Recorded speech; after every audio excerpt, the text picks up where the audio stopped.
السلام عليكم. يا ريت اول ما يعجبكم الفيديو ما تنسوش تضغطوا لايك واشتراك في القناه عشان يوصلك مني كل جديد، وتفعلي الجرس عشان كل الفيديوهات توصلك. انا جايلكم النهارده فيديو اكيد هيعجبكم، ان هو شكل كيس الحمل في الجنين الذكر. ده بيكون انا ما جبتلكمش صور، انا جايبلكم فيديو يوضح شكل كيس الحمل بالظبط في الجنين الذكر. طبعا انا قايله لكم قبل كده ان هو بيكون طولي، يا اما بالطول على شكل حبه الفاصوليا بالطول او بالعرض، يا اما بيكون زي البطاطسايه المعوجه كده، شكل بيضاوي كده معوج زي ما انتوا شايفين قدامكم كده. ده شكل. الشكل التاني اللي هو بيكون طولي، هنا في الفيديو ده معانا بيكون طولي. شايفين انتوا السهم اللي انا بشاور لكم عليه ده؟ هو الكيس بالطول كده، بالطول يعني زي حبة الفاصوليا بس بالطول. لو تلاحظوا كده زي شق القمر، زي شق القمر. بطن الام مدورة وجوه منها كيس كده زي شق القمر.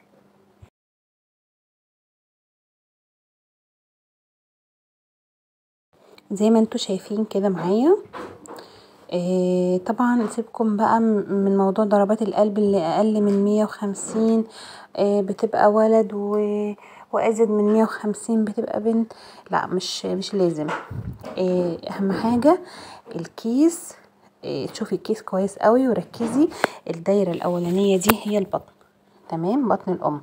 الكيس اللي جوه ده اللي هو بالطول ده متول، ده هو ده الدكتور شاور عليه، هو ده الكيس اللي انا بقول لكم عليه. في كمان كيس كمان، شكل كيس برضو بيكون زي ما انتوا شايفين كده. هو ولا هو ده يعني دايرة، ولا هو طويل، يعني بيضاوي كده. الشكل بيكون بيضاوي كده زي ما انتوا شايفين كده، واضح قدامكم.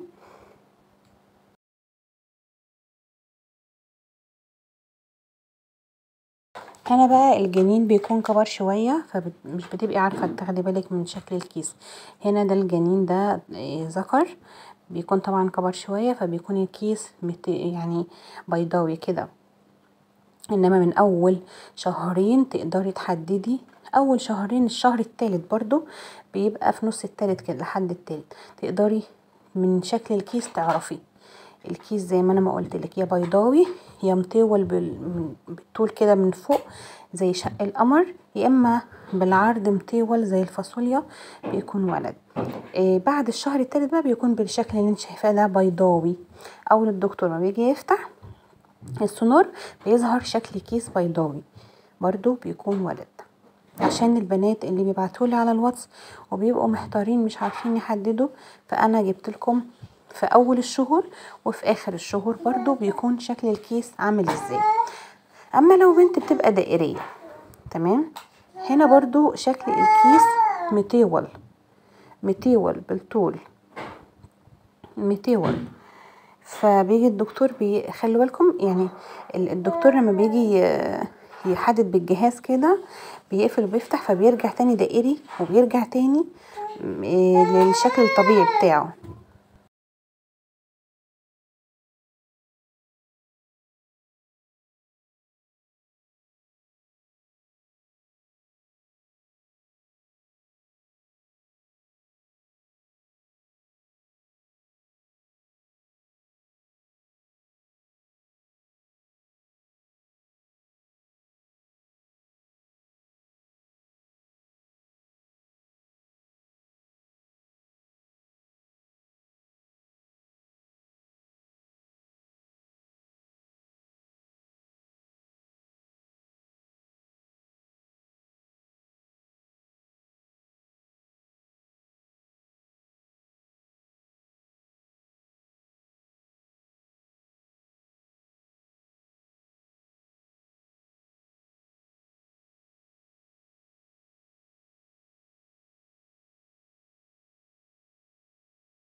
عشان في بنات بيبعتولي في الكومنتات يعني انا كان شكلي الكيس في ابني دائري. ما هو يا حبيبه قلبي دائري بيضاوي، الشكل اللي انت شايفاه قدامك ده دائري بيضاوي، مش دائري صريح، مش دايره صريحه كده زي الكوره، لا دائري بيضاوي زي ما انت شايفه قدامك كده.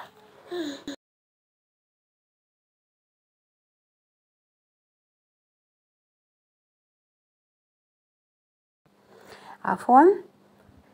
تعالوا بقى ركزوا معايا هنا، شايفين ده بقى حبة الفاصوليا كده بالظبط، ده برضو بيكون حمل الولد، بطن الأم الدايرة المدورة الكبيرة، وفي كده في النص حبة يعني كيس كده عامل زي الشقة المقلوبة كده، أو شقة البطيخ المقلوبة، أو شقة القمر المقلوب كده بس بالعرض، ده برضو بيكون حمل ولد.